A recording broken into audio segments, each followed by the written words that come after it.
we'll probably just, briefly introduce ourselves a bit. I know we plan on doing so within the presentation, but here's our presentation. I'm Dr. Matthew Hu. I'm a physical therapist by trade. I'm also a strength and conditioning specialist. But, I think it might seem strange that I'm talking about mental health. It's important to recognize that when we work with patients, when we work with, for instance, patients that might have this certain belief about how their body works, I think a prime example of that is, hey, I had this doctor tell me that, he took an MRI of my lower back and it said I had a herniated disc. And they've been living with that belief for 20 years and everything that comes with the belief of a herniated disc. And then they come and see me.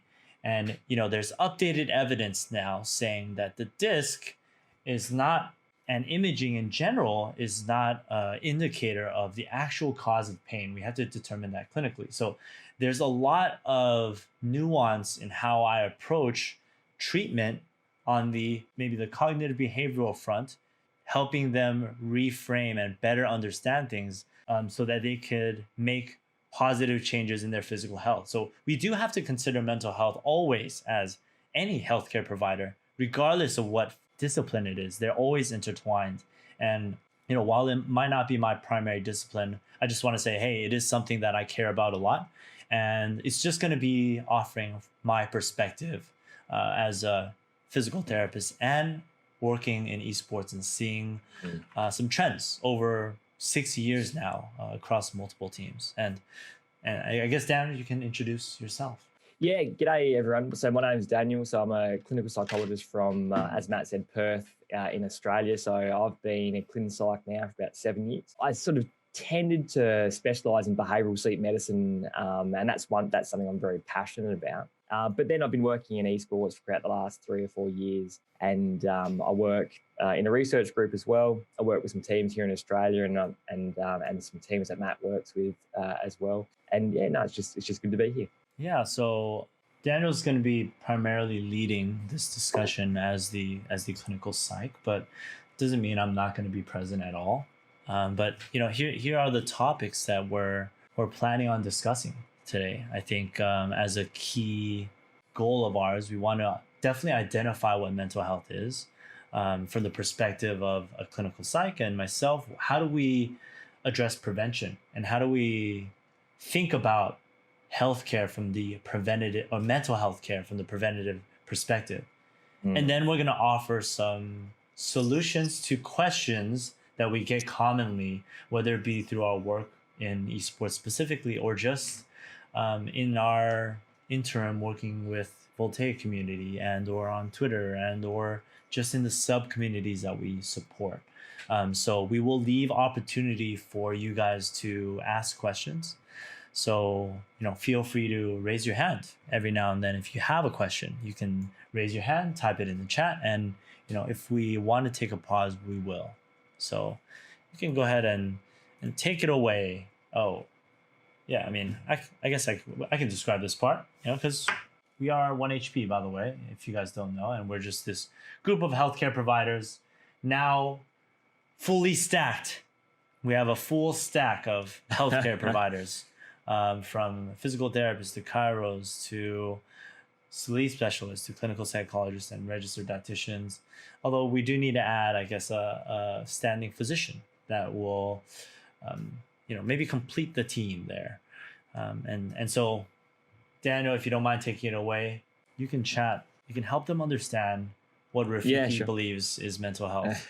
Yeah, okay, so let's get into it. So what is mental health? I think it's probably important to actually define what mental health is, just as a starting point. Now, I'll let everyone kind of have a bit of a read there of that.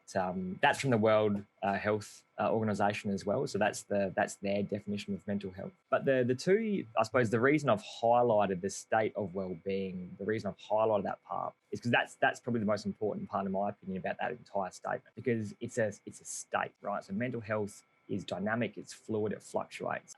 But importantly, and this is the most important thing, is that we can actually influence it, right? So we aren't subject to our mental health. We can actually play an active role in managing our mental health for our benefit. And that's what the rest of the statement really kind of is talking about. in terms of managing stresses in life, working productively, and sort of contributing to community. So that's the key takeaway from the definition of mental health, is the fact that you can actually do something about it, which I think is really empowering for people. Just Matt, throwing it over to you just quickly, was that what your kind of impression of mental health was, like over the years as well? Yeah, I think for me too, like in addition it to being a state, I feel like it's representative of maybe like multiple sub areas. Maybe Yeah. for me, there's a combination of, that this description here, but there's social well-being, there's emotional well-being, and then there's the psychological well-being, all wrapped together in this big idea and this big state of how are you doing in all those sub areas, and how does that create the state that you're in within all of your obligations and your structures within your life. That's sort of how I like to look at it. Yeah, no, totally. And I think it's a good sort of bit to add. So your cognitive, emotional, and social well-being is sometimes how mental health can also be defined as well. Mm-hmm, so that's actually spot on in terms of another definition that people sometimes use, for sure. What does it mean for you guys? Right? Does anyone want to offer, their perspective on what mental health means for you? You can either say it in the chat, or if you really want to, you can raise your hand and we'll let you guys speak up, so that we can just get the perspective of everyone here. Yeah. Happy to hear about what you guys think. And so we'll let the delay catch up, and then you guys can raise your hand and feel free to just let us know. And any requests to speak, and I'll just bring you guys in here, and then you can chat with us and let us know what your idea of mental health is.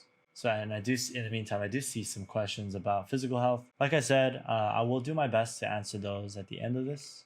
I do want to focus primarily on all the mental health things. So, feel free. Yeah. We just don't want to have a sort of double audio, and which is why we want you guys to just be present on the stream for now. But yeah, artistry. Okay. Hey, what's up, artistry? So hey guys, what's up? We'd love to hear what your thoughts are on what mental health means to you. Yeah, sure. I would say that mental health is just like a ongoing thing. Like it's not like a static thing. I would say like it's just something that you work on every day, and like kind of like eating healthy or exercising just to keep your body and mind to be like as healthy as it can be. And I would say it also it affects your physical health as well, and like they're both kind of interconnected, right? Yeah, absolutely. So, listen, I think that's a fantastic summary. Your mental and your physical health are inextricably I can't even say the word, linked. So you're spot on when you say that. Your mental and physical are definitely strongly linked. And also the whole point, it is fluid, it's dynamic, and you need to manage it on a daily basis. Yeah. So I agree with everything you just said. Yeah, I think that's a really good way to look at it, right? And really look at all things, right? Things aren't ever, I think very rarely are things black and white when it comes to our health. It's something that you constantly have to be aware of and monitor if you want it to improve. So I love that. Thanks for offering that, and hopefully some of you guys can either agree or disagree. Happy to speak about that, but we'll chat further. We'll move on to some of the next topic, which is preventative mental health care. And artistry, you can either stay in here or you can head back to the audience. It's up to you. But yeah, what is preventative mental health care, Daniel? Yeah, so this is a topic that I've gotten, I suppose, more passionate about over the last probably year or so, I think. Initially coming in and being a clinical psychologist, in the first, 5 years of my career, you're really just diving into the field and kind of, I suppose, developing as a professional. And then you kind of start to look around a little bit and you realize that things could be so much better.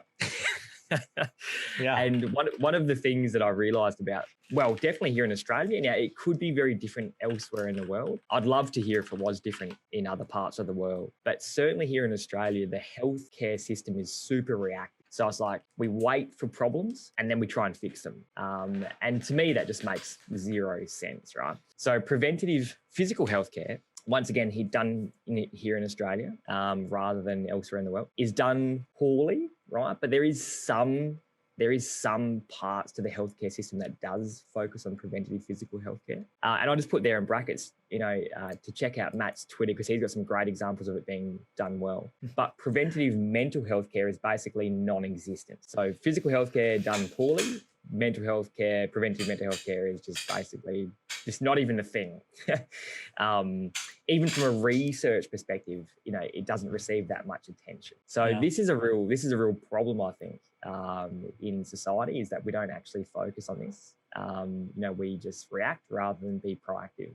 Just throwing a question out there to everyone, because, I understand that obviously Australia is just one part of the world. It could be done differently and it could be done way better. Is it done better anywhere else in the world? That's true. I'm very curious about that. Or is it as bad as it is here in Australia? Because in the US, it is very similar. Okay, it might be a little better in some aspects, but for the most part, it could be done a lot better. It is very reactive, and I think it is a function of the capitalist nature of the medical system anyways. So that's a big hump that we have to overcome, or obstacle that we have to overcome, to be able to truly create a preventative healthcare system. Because it's all I think the evidence is starting to shift towards that, but it's not, it's not close. It's like healthcare, we're still in healthcare 2.0. Yeah. Which is actually, there's a video I saw very recently about the idea of healthcare 1.0 to 2.0 to 3.0.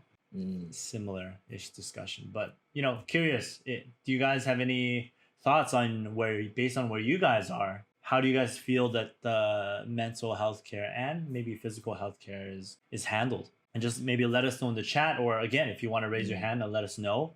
Happy to kind of hear a little more about your guys' thoughts. I'd be so interested to hear about other people's experiences based on where they are. So just request to speak. Say, I'm from the US and we also suck. We also don't care. And it's only more recently with Dr. K for gaming mental health. It's even something that people are aware of. Really, really curious to learn about the different regions of the world and what's going on with your guys' healthcare. So we have Split. Split is I just provided you with permission to speak. Hello. Hey. Can I Split? So I'm from Czech Republic, and throughout my life I have quite a little bit of health issues. And in Czech Republic, sorry, I'm kind of nervous. No worries. So good. So yeah, I have quite the same problem with how the health system works here. So it mostly like, there's a problem, let's fix it, but it's never like, why is the problem in the first place? Yeah. Which a lot of times matter like that we fixed the problem, but in a while, because we didn't like care why is it there, it came back even worse. Not really working that well. I mean, some people can get a problem fixed and then be okay, but most of the people I've seen and heard mostly come back to the problem that was happening before. Yeah, that's I think a fantastic point, right? Is that once the problem's there, sometimes it can be fixed, but then it does come back. Maybe the likelihood of it coming back is increased after it's happened once. Is just out of curiosity, mate, is that in physical therapy? Is that the case in for physical health as well? Yeah, that's right on the dot, right? And it's something I speak about a lot, right? So there's a shift in healthcare from treating the source versus treating the cause, right? In general with healthcare, treating the source is, let's treat the fact that it's muscle pain by resting it. Hey, yeah, the muscle itself, the pain will reduce, but what's the cause, right? Are you moving weirdly? Are you moving too much? Are you weak? Are you tight? Do you have poor coordination? There's all these things that you have to look at as the underlying cause. And docs, I see you. We're gonna get right to you after we discuss this, but it is definitely something I see all the time, right? Addressing that the source instead of the cause, and a lot of the times it's almost like thinking about changing of the guards with physicians, right? Sometimes there are physicians that are just kind of have been treating for 40 to 50 years. They don't have anything that's causing them to actually have to change their practice because they're making enough money. I think that's one really big issue in healthcare in general, is that there's no stimulus that's really pushing these older healthcare providers to be up to date with evidence, because guess what? Sure. They're still going to make money no matter what. So why care? Yeah, there's the lack of incentive, I think, isn't agree with that. In my experience, there aren't like really a lot of doctors that keep on date. Like a lot of them just like, I've been doing it for years, shut up, just do this. Yeah. Right. And exactly. Totally. It's not collaborative enough, right? And that's something that is growing. Well, I said what I wanted to say. I'm going to leave. Well, thank you so much, Split, for for thanks, offering Split. that. I really appreciate that. And we'll thank you for letting me. Yeah, and hopefully we were able to have a meaningful conversation about that before that happened. But we'll get one more member in here. We'll get Gray in here to speak about it. What? Hey. Hey man. Is my mic okay? Can everyone hear me okay? Yeah, man. Can hear you, bro. Yeah, it's perfect. I just have a quick something to share about my own mental health experience living in the UK, Scotland specifically. That's okay. Yeah, absolutely. So I noticed that like comparing different systems of like the world, like the way the American system works and the Canadian system and the UK system. Personally, I feel like I was on CAMS, if you know what that is. It's basically the mental health sort of like system for youths in my country. Sure. The main issue is that even though it's free, okay, a lot of people think it's like socialist because it's free. It's not. Like the main issue with it is that it took way too long to get anything done. I was put on CAMS for an entire year before I saw a single doctor, and I was going through school at this time, so I was struggling with like severe mental issues, and I didn't get to see any doctors or anybody for a year because there was just a massive waiting list. So we eventually ended up going private anyway. So, and it sucked actually because my grades like really suffered because of that. So like you're wanting to hear like different systems. Personally, I feel like you're like saying that people are struggling, especially like the American system and stuff like that, because like the way it is. At the same time, I feel like sometimes it might be just a necessary evil, because if you have a system like the UK, you could just be stuck for months waiting on treatment. And in that time, you're just in a degrade. Yeah, I think you bring up a really good point. Like no system, especially like is perfect. From anecdotal evidence, I just feel like I suffered a great deal because of that. And when we eventually went private, I got the help that I needed. But I feel like my country's healthcare system kind of failed me in that respect. I was just kind of put on the wayside. Yeah. Thank you so much for offering that. I think that actually adds a lot of perspective to the overall discussion. And so, sorry, Daniel, I think you were going to say something. No, I was going to say, it sounds like the Australian and the UK healthcare system are like probably similar in some ways. So, we have, it's called universal healthcare. But some people are left in limbo because often these programs and services are underfunded. And demand exceeds the resources that are available. And it sounds very much like what we just heard there, is that people get left in limbo, and that can actually really make things worse for them. So it's a challenge. I don't think any system is perfect, unfortunately. I think they all kind of have their pros and cons in some kind of way. But it is really, really unfortunate when you do hear that people kind of just they slip through the cracks of the system that's meant to kind of catch and support them. Definitely. Yeah, I really appreciate you bringing that up, because I don't think a lot of people realize that, with healthcare, and that even though, like we can say, hey, go ahead and get help. Well, I'm in the system that might not support that, right? So I think that's a good perspective, and realizing that private is an option, right? Don't just seek the one option. Realize that there's multiple resources out there, and maybe for the benefit of your own health, consider more than one. I think if it's not getting you the to in front of a provider that cares about you sooner than not later, if that makes sense. I just think that like prospectively, there's not like a best system. I just feel like certain situations work for different people. Yeah. If I lived in America, for sure, I would have gotten my care a lot faster because we trusted the system in the country that I lived in. But for a lot of people in America, they might not be able to afford the treatment, in which case waiting to get treatment at all is sometimes much better. And a better example of that is like severe surgeries that cost a lot of money. Like some people might never be able to get those, like even something like life-saving surgery. Like people might not be able to get that in the US, but they would get it in the UK. But the UK, like we have our own problems prospectively, because it shit takes so long to get anything done. It's just, there's no like best system. It's just kind of situational. Exactly. Yeah. I think that's Definitely really agree. well put. Yeah.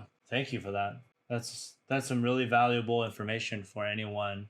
Yeah. Just considering that, like you kind of Thank you just so have much to for- operate within the realms of your system. That's the bottom line, right? You have to understand how your system operates, and then find the best solution within it, because ultimately you have to be responsible for your own health. No one else is going to take care of it for you.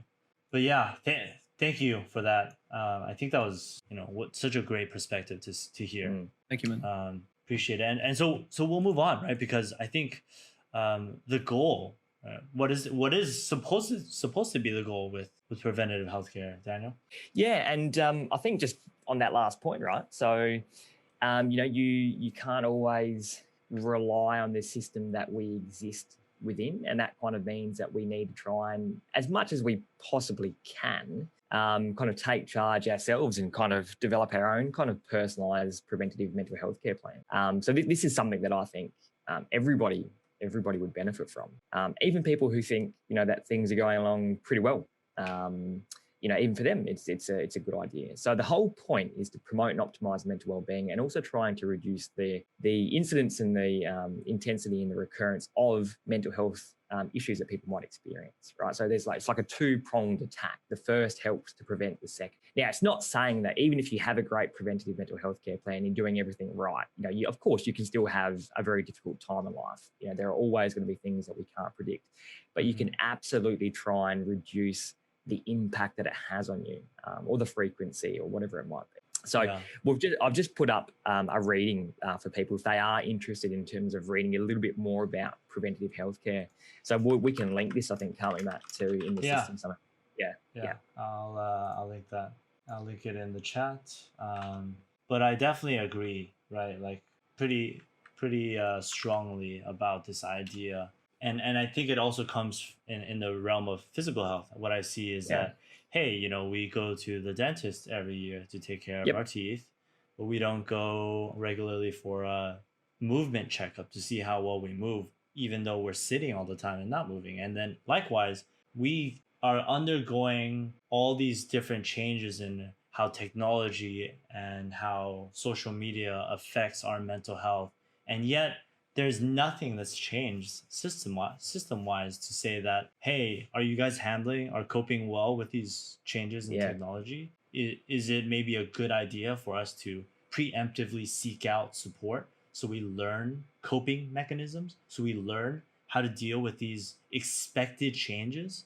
So, and that's such a surprising thing to me that, maybe it has been talked about here and there, but it's not the primary narrative. So no. And that's hoping. Yeah. Who was it before, Matt? I think maybe was it Splits, I think, was talking about. No, it was the first guy that we had on sort of talking about the link between physical and mental health. Yeah. So artistry. I really, artistry. Yeah. I really encourage people to combine so there, you can have an overall preventative healthcare plan, and within that you can kind of focus on mental and physical health, but because they do both go together, and you'll kind of see as we talk more about this how that kind of happens. So it's good to consider both at the same time. So in terms of making a plan, right, like it really is a worthwhile idea. I've got a plan. I've sort of got mine written up, and I kind of try and follow it the best I can. And the whole point, right, is about, and these are just some questions that can kind of sort of help guide you in terms of making your own plan. So, what are you trying to achieve? What are your goals in terms of how you're actually trying to promote and optimize mental well-being, right? Are there any specific risk factors for you? And this can be based on For example, genetics. There could be a history of, I don't know, depression or alcoholism in the family or something like that. Could be social risk factors. You might be like, so for example, in COVID, a fairly common risk factor is isolation for a lot of people at the moment, who might be under restrictions or in lockdowns and that sort of thing, and depending on where you are in the world. What are your personal interests? So this is, how do you kind of make it so you can really connect with it? Like, what do you enjoy doing? I'll go through an example in a second.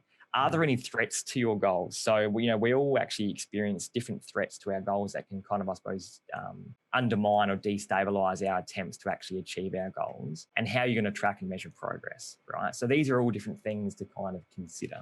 And then that last bit then talking about combining physical and mental health. So actually, Matt, do you have an example? I'll go through an example in a second, but do you have an example about something that you do regularly that kind of, I suppose, sort of comes back to a goal of yours that addresses any specific risk factors that, has, I suppose, a personal interest for you, that you use as part of your kind of preventative mental health care strategy?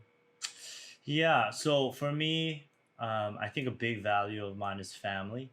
Yep. And of course, my relationships. So totally. A really key part of my own personal plan, and it's not something that I have written down, but it's something I intentionally think about on a very consistent basis, whether it be, well, maybe I do write it down through journaling and some other daily reflection, is I make sure that I, stay in contact with certain individuals that I have built and invested in a relationship with. And that can be healing a lot of the times when you spend and take that time. And this is just one aspect, right? This is just for my own social health. How do I make sure I'm restoring or keeping that aspect healthy? And it is just regular social contact and being intentional and planning it out. Yeah. And with the end goal of having better social interactions and feeling like you're part of this community and family, and making sure that you take care of your family, talk to your family, call your parents, speak to your parents, all of this. And not to say that I'm perfect, but it is something that's very intentional for me. Yeah, that's right. Yeah. Like that's something that you're aware of and that you're intentional about. Yeah. For me, like I historically have got a really bad left knee. So it's important that I manage my weight appropriately. So something that I like to do, like I walk about 8 to 10 Ks a day with the dog, because my knee has had an impact on my mental health in the past. So and it also, not only is the exercise good for my needs, it's good for my mental health as well, but it also is something that my dog loves doing. And because I love my dog and she's really happy about that, I'm really happy about that. Yeah. Right. So it kind of ticks multiple different boxes. And that's just one small part of my overall plan, if that makes sense. Right. So I think multiple boxes. Yeah. I think some of the questions that we see here too, or even comments where people say, I blame my depression on school. I think school is a really important topic that can be discussed here. And, happy to have you guys, again, raise your hand and go through some of maybe your guys' examples of how you guys are trying to personalize it, or even ask Daniel some questions on how you can better tailor your plan on this front. Because, and maybe getting back to the conversation of school though, I just think, right, if we just go to the very first question, what are you trying to achieve? And I think most of the time that's not clear to a lot of young kids, because who dictates whether you go to school or not? Is it you or is it your parents? And I think most of the time it would be the parents, right? And if your parents are dictating it, and what if it doesn't align with who you are, and when you begin to develop your own beliefs about things? So I think that's always sort of this struggle in that, hey, your parents do try to watch out for you, but they also have to be very understanding of, your current belief system and how that all plays into part with school, and how it plays into the future, right, of who you are. Anyways, what are your thoughts? Yes, listen, school's a really interesting one. I mean, I've got like a number of clients at the moment that I work with who have told me multiple times how much they hate school, right? And how much of an impact it's having on their mental health.